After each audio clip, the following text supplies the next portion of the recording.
وہ امام کو عطا کرتے جاتا ہے، امام کہتے ہیں نہیں مجھے فلاں چیز نہیں چاہیے، مجھے تو چاہیے، مجھے ایک چیز بھی نہیں چاہیے، فقط تو چاہیے۔ اسی طرح آج کا نوجوان ہے، یاد رکھیں عزیزان، آج کل کے نوجوان 10,000 بیچ کے 20,000 بیچ کے یہ کہتے ہیں، تکبرانہ انداز میں کہتے ہیں کہ بھائی ہم نے ماں کا حق ادا کر دیا، ہم نے باپ کا حق ادا کر دیا۔ بھائی دیکھو، ماں باپ کو تمہارے پیسوں کی غرض نہیں ہوتی ہے، ماں باپ کو تمہارے پیسوں کی لالچ نہیں ہوتی ہے۔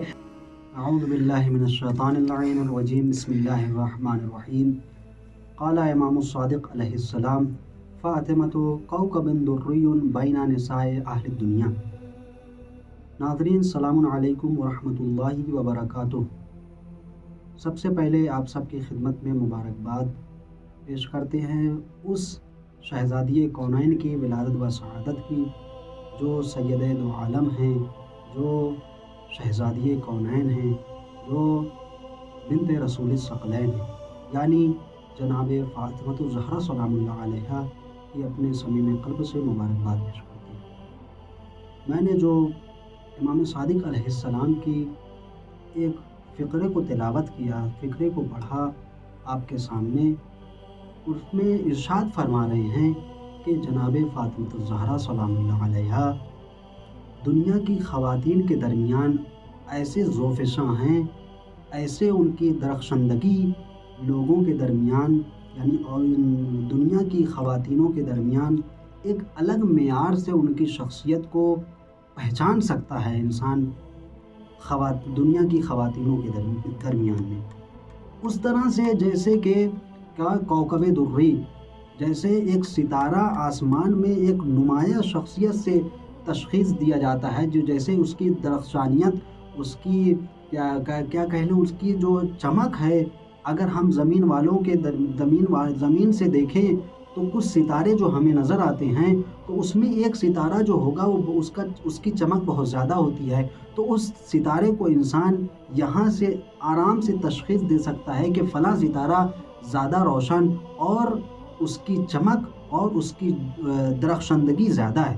تو اسی طرح سے دنیا کی خواتین کے درمیان شہزادی فاطمہ زہرا سلام اللہ علیہا ہیں کہ ان کا معیار، ان کا رتبہ، ان کی شخصیت الگ ہے، جس کے ذریعے سے انسان بآسانی ان کی شخصیت سے آشنائی پیدا کر سکتا ہے۔ اسی لیے تو نہیں کہ رسول اسلام نے ارشاد فرما دیا کہ فاطمہ تو ام ابیہ، فاطمہ اپنے باپ کی ماں ہے۔ یہ واحد خاتون ایسی ہیں کہ جن کے والد خود اپنی بیٹی کو اپنی ماں کہہ رہے ہیں، یہ واحد خاتون ہے کائنات میں۔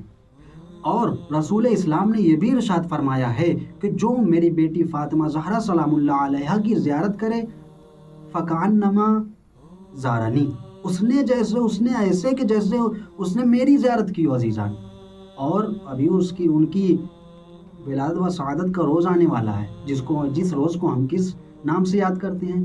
جس روز کو ہم روز مادر کے نام سے یاد کرتے ہیں، مدرس ڈے کے نام سے یاد کرتے ہیں۔ تو ہم اس روز میں کیا کریں، اس کو کیسے منائیں؟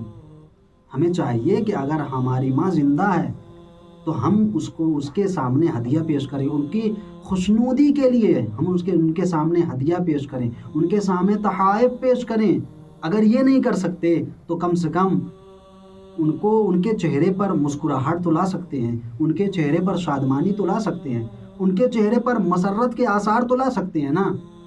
کم سے کم تو ہم یہ کریں۔ اور دیکھیے، اور اگر صرف یہ آپ کے فائدے یا آپ کے والدین کے فائدے کے لیے نہ، بلکہ یہ ایک معنویت فائدہ بھی دیتا ہے، جو روایتوں میں ذکر ہے، کیا انسان کی عمر میں بڑھا دیتا ہے۔ اور اہل سنت کی کتابوں میں یہاں تک لکھا ہے کہ رسول اسلام نبی کریم صلی اللہ علیہ وآلہ وسلم سے روایت ہے کہ جو شخص اپنے والدین کے چہرے پر خوشی لاتا ہے، شادمانی لاتا ہے، اپنے والدین کے، اپنی ماں کے چہرے پر شادمانی کے آثار لاتا ہے، تو رسول فرماتے ہیں، نبی کریم فرماتے ہیں، ہمارا پیارا نبی ارشاد فرماتا ہے کہ وہ ایسے ہے کہ جیسے اس نے میدان جنگ میں رسول کے ساتھ جنگ کی ہو، یعنی رسول کے ہمراہ میں جنگ کی ہو، نہ کہ خلاف میں۔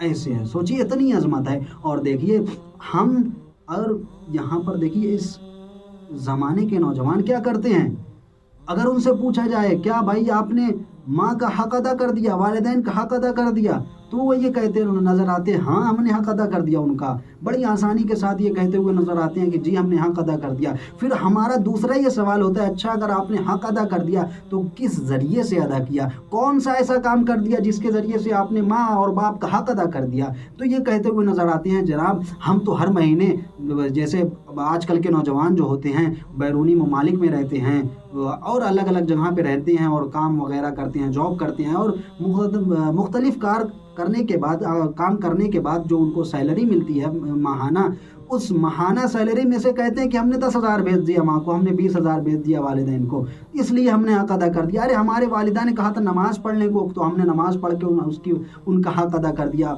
उन्होंने कहा था कि फ़ला जाकर काम करो, तो हमने फ़ला जाकर ऐसा काम अंजाम दे दिया। उन्होंने अम्र किया था तो हमने उस अम्र को बजा लाया, उन्होंने जो हुक्म दिया था उस हुक्म को बजा लाया हमने, तो इस लिहाज से हमने उनका हक अदा कर दिया। नहीं अजीज़ान, अगर ऐसा है तो आप बिल्कुल हक बजा नहीं है, बिल्कुल आप गलत फहमी में जी रहे हैं। ऐसा नहीं, आप कहेंगे क्यों, देखिए मैं दलील देता हूँ।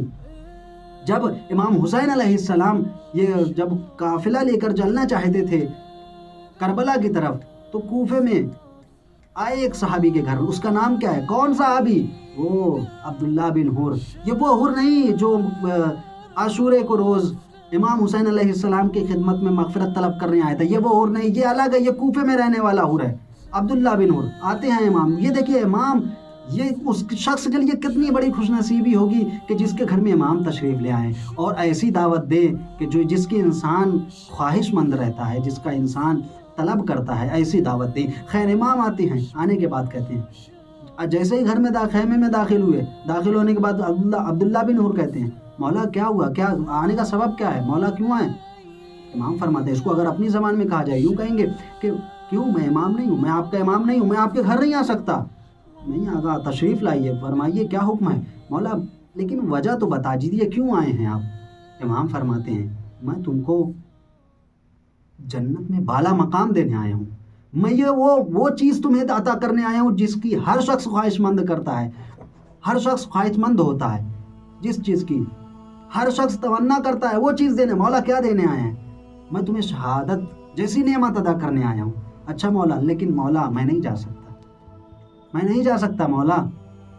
अच्छा मौला, तो मौला हुसैन ने वहाँ पर रसूल इस्लाम की वो बात याद दिलाई कि देखो जो भी अहले बैत अगर इस्तिगासा बुलंद कर रहे हैं, जो भी शख्स उनसे उनके मुतमस्सिक ना हुआ, उनसे ना मिला, तो वो लानत का हकदार होता है। मौला ने ये बात उनके सामने, साहबी के सामने पेश की। कहता है नहीं मौला मैं नहीं जा सकता। और फिर कहता है मौला मैं ये भी नहीं, आपके दुश्मनों के साथ भी नहीं मिलूंगा, मैं यहीं पे हूँ, मैं कहीं नहीं जा रहा हूँ। लेकिन फिर उसके बाद कहता है मौला आप देखिए काफिले के साथ जा रहे हैं, आपको हो सकता हो जंग करनी पड़े, वहाँ पर जंग हो जाए, तो मैं अपनी एक ऐसी कीमती चीज़ देता हूँ जो अरब में बहुत मशहूर है। अब मैं अपनी सवारी देता हूँ, बहुत कीमती सवारी अरब में बहुत कीमती है, मैं अपना घोड़ा आपको देता हूँ। मौला ने कहा नहीं नहीं, मुझे तुम्हारा घोड़ा नहीं चाहिए, तू चाहिए। फिर कहता है मौला अच्छा आप सफ़र पे जा रहे हैं, कारवान में जा रहे हैं, आपके साथ हैं बच्चे हैं, बच्चे हैं, आपकी औरतें हैं, आपके खातून हैं, आपके सारे घर वाले जा रहे हैं, लिहाजा वहाँ पर जाके नानो नफ़क़े की ज़रूरत होगी, माल और सरवत की ज़रूरत होगी, लिहाजा मैं पैसे देता हूँ। मौला का साहबी बड़ा शुजा था, बड़ा पैसे वाला था। इमाम कह दिया नहीं मुझे तुम्हारी दौलत नहीं चाहिए, तुम्हारा पैसा नहीं चाहिए, मुझे तू चाहिए। वो इमाम को अता करते जाता है। इमाम कहते हैं नहीं मुझे फ़लाँ चीज़ नहीं चाहिए, मुझे तू चाहिए, मुझे एक चीज़ भी नहीं चाहिए, फ़कत तू चाहिए। इसी तरह आज का नौजवान है, याद रखें अजीज़ान, आजकल के नौजवान 10,000 बेच के 20,000 बेच के ये कहते हैं, तकब्बुराना अंदाज में कहते हैं कि भाई हमने माँ का हक अदा कर दिया, हमने बाप का हक अदा कर दिया। भाई देखो माँ बाप को तुम्हारे पैसों की गर्ज नहीं होती है, माँ बाप को तुम्हारे पैसों की लालच नहीं होती है। जिस तरह तुम अपनी औलादों को देखकर खुशी और शादमानी के आसार तुम्हारे चेहरे पर आ जाते हैं, इसी तरह जिस तरह तुम अपनी औलादों को देखकर तुम्हारे चेहरों पर शादमानी आ जाती है, उसी तरह तुम्हारे वालिदैन तुम्हें देखकर उनके चेहरों पर शादमानी आ जाती है। देखिए अजीज़ान, हमें याद रखना चाहिए। और देखिए अगर हम खुश नहीं कर सकते तो हमसे कम से कम ये तो हो सकता है हम उन्हें गम भी ना करें, हम उनको परेशान भी ना करें, हम उनके चेहरे पर अख्म जैसे आसार न ला सकें। फतुल्लाह फातिमी फरमाते हैं ये अख्म बे पिदर व मादर इंसान रा 100 साल अकब निगह मिदारत, यानी कि अगर इंसान انسان اپنے والدین کو ان کے چہروں پر اخم لاتا ہے، ان کے چہروں کو پریشان کرتا ہے، ان کے چہروں کو غمزدہ کرتا ہے، تو آیت اللہ فاطمی فرماتے ہیں کہ انسان 100 سال پیچھے ہو جاتا ہے۔